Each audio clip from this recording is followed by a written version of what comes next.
J'étais venu en touriste, mais je n'avais pas calculé le risque, celui de tomber en amour.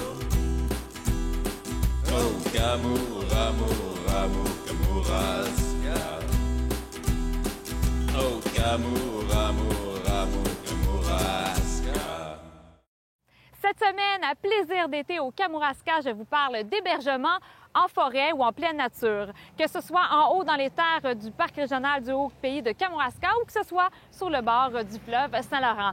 Alors, juste avant de commencer avec la 7K qui est juste derrière moi, je vous propose les branchés à Saint-Bruno de Kamouraska et la ZEC-Chapet, où l'entrée est à Mont-Carmel. Donc, je vous souhaite une bonne émission.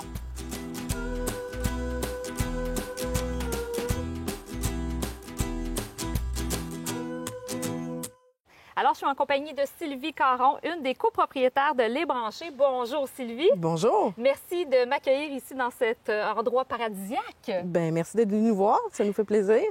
Donc, Les Branchés, là, grosso modo, qu'est-ce que c'est? Là? Comment tu pourrais le définir, Les Branchés? Les Branchés, c'est un site d'hébergement en forêt. Vraiment, c'est ce qui le distingue de la région. Au Kamouraska, souvent, on pense plus à le fleuve, les berges, tout ça. Nous, on voulait faire un site touristique vraiment en forêt, pour l'intimité puis la tranquillité aussi. Mais il faut penser que c'est pas des roulottes et des tentes qu'on retrouve ici, là. Exact. C'est vraiment plus l'hébergement insolite. On a des formules uniques au Québec, des tentes qui sont seulement à nous, qu'on a créé nos concepts. Puis c'est ce qui nous démarque à travers le Québec. Avant d'aller les visiter, dis-moi ce qui se passe un peu là, comme activité. Qu'est-ce qu'on peut retrouver ici? Parce que c'est ouvert à l'année, hein? C'est pas seulement l'été, c'est l'hiver. Donc, j'imagine que tu as des journées thématiques. Comment ça se passe? Bien, en général, on a beaucoup les sentiers pédestres l'été, la raquette qui fonctionne très bien. On fait une journée, on essaie de faire une journée thématique par saison, une l'été, une l'hiver, idéalement. Comme l'hiver dernier, on a fait une journée fat bike, le ski-hoc aussi en essai. Puis on avait fait un parcours d'aventure pour les enfants, là, recherche de personnages dans la nature. Si je me rappelle bien, c'était avec Zone Aventure, hein, une collaboration d'un autre... C'est ça, oui. C'est eux qui avaient fourni les fat bikes. Les fat bikes. Oui, c'est ça. Puis ça a été une belle opportunité, une belle façon aussi de faire découvrir les branchés en faisant des journées thématiques. Oui, exact. Ça nous amène une nouvelle clientèle aussi qui ne pensait pas nécessairement venir faire juste une journée d'activité, qui pense qu'il y a plus de l'hébergement et non des activités, mais ça donne accès aux gens au sentier puis ça leur permet de découvrir les hébergements en même temps. Là, si je ne me trompe pas, Sylvie, ça fait pas tellement d'années que vous êtes ouvert. Ça fait combien de temps que ça existe, les branchés? En fait, on a ouvert, ça a fait 1 an en décembre l'an dernier, donc on a ouvert en décembre 2015. Décembre 2015, exact. Puis qu'est-ce qui est fait? Parce que vous êtes 4 copropriétaires de l'extérieur de la région. Qu'est-ce qui a fait que vous êtes venu ici, là, puis vous avez parti ce beau projet-là des branchés? Bien, moi, je suis native de la région ici. Okay. Je suis quittée à l'époque pour les études et tout ça. Et puis, je me cherchais, en fait, une raison de revenir en région. Et puis, on a, moi et Karine, une des autres copropriétaires, on a essayé beaucoup de sites de ce genre-là dans la province. Tout ce qui est hébergement insolite, refuge, un peu plus rustique, plus moderne. Puis on trouvait qu'il manquait toujours un petit quelque chose. Fait qu'on a dit, bien, c'est peut-être une opportunité pour nous d'aller s'installer en région, puis de justement créer un concept, ce qui manquait ailleurs, de l'inclure là, dans ce qu'on voulait faire.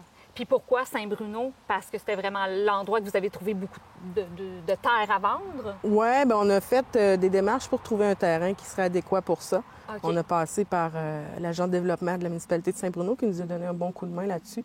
Puis elle nous a trouvé le site idéal, si on veut. On a un cours d'eau. C'était essentiel pour nous d'avoir un terrain avec un cours d'eau. Avoir une proximité aussi pour Hydro-Québec, pour être capable d'avoir le courant sur le site. En forêt, c'est un peu plus rare. Là. Dans Saint-Bruno, il y a beaucoup de secteurs qu'on ne peut pas avoir ça.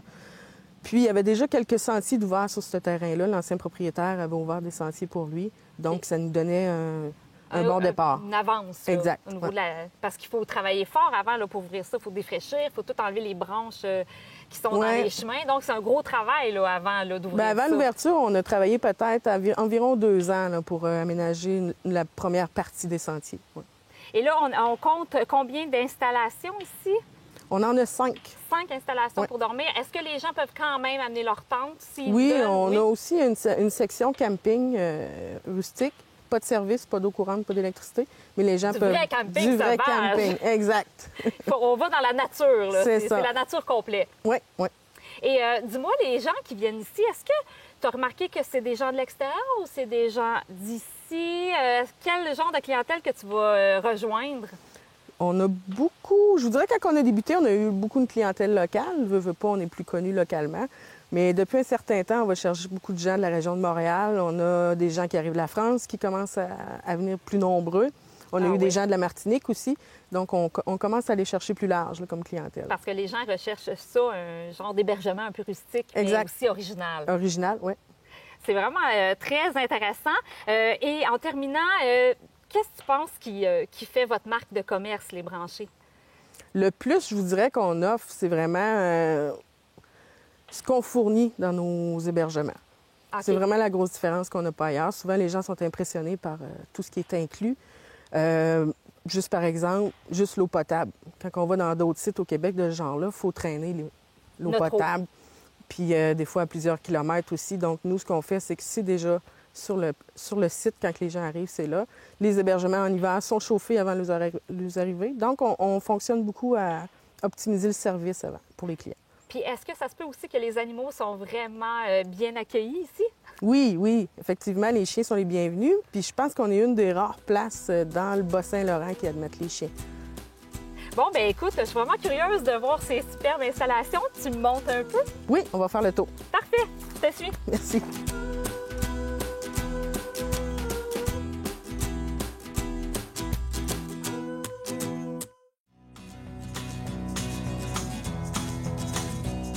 Là, Sylvie, on est comme devant un genre de bulle. J'imagine que ça s'appelle pas la bulle. Non, ça, c'est le wigwam. Le wigwam? Wigwam. OK. C'est un nom indien? C'est un nom amérindien, en fait. On a parti... En fait, quand on a débuté les branchés, on voulait avoir des hébergements uniques.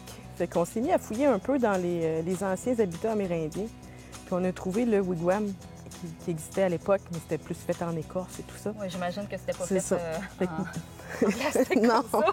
Fait que là, nous, on l'a revu pour essayer de le faire 4 saisons. On a utilisé des toiles isolées avec une bonne couche isolante les deux. Puis on a fait une structure en acier, ce qui nous permet qu'elle soit beaucoup plus solide puis plus moderne aussi. Puis tu as un foyer à l'intérieur aussi. Exact, le poêle à bois pour l'hiver. Ouais. Et c'est pour combien de personnes ici? Ça peut être pour une famille de 4? Oui, celui-là, c'est pour une famille de 4. Ouais. OK.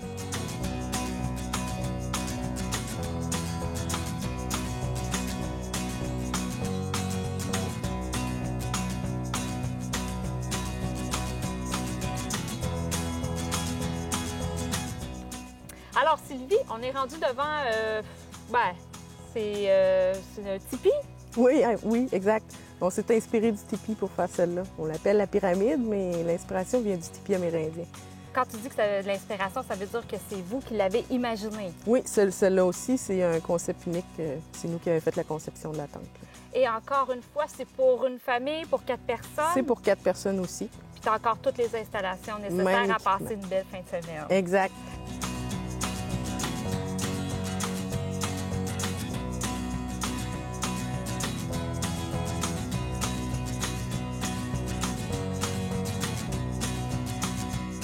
Là, Sylvie, on est devant la yourte dans les arbres. Je dois dire qu'elle m'impressionne beaucoup, cette yourte. Oui. Ça doit être un coup de cœur pour les gens? Oui, elle est très populaire, effectivement.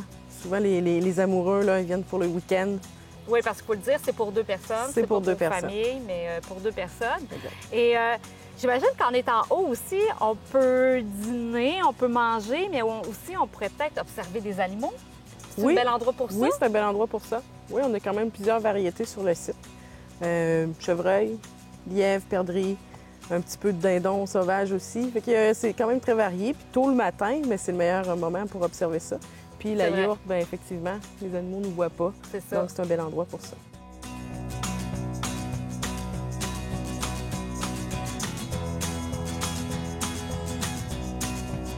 Alors Sylvie, ici, c'est votre dernier bébé? Oui, exactement. C'est tout frais? C'est tout frais. Bien, il a été construit, il a été prêt pour Noël l'année passée. Puis c'est un chalet pour combien de personnes environ? C'est un 6 places, celui-là. 6 places? Exactement. Il y a 4 places sur la mezzanine pour dormir, puis il y a un petit futon au rez-de-chaussée. Parfait. Puis là, c'est pas le premier refuge que vous avez, il y en a un autre. On ne le montrera pas parce qu'il est sensiblement pareil, Exactement. mais il n'est pas à un même endroit. Il faut prendre l'auto, je pense. Oui, il est à l'extérieur du site un petit peu, celui-là, fait qu'il est encore plus tranquille, à l'abri de tout le monde. Puis il y a un accès direct à la rivière, l'autre. OK. La rivière qu'on peut retrouver proche d'ici, mais un peu C'est la plus même loin. rivière, c'est la rivière Saint-Denis, en fait. La rivière Saint-Denis. Écoute, ça a été vraiment un plaisir de découvrir cet endroit, les Branchés. On n'a pas parlé de la façon la plus facile pour communiquer avec vous, pour réserver des moments plaisants. Donc, de quelle façon on peut rentrer en communication avec vous? Bien, je vous dirais la meilleure façon pour l'instant, ça va être sur la page Facebook. Vous allez avoir les coordonnées. Puis sinon, par téléphone, on est facile à trouver. Ou dans les guides touristiques de la région. On est là aussi. Bien, merci beaucoup. Merci à vous d'être venus. Ça fait vraiment plaisir. Merci. Puis on va y retourner.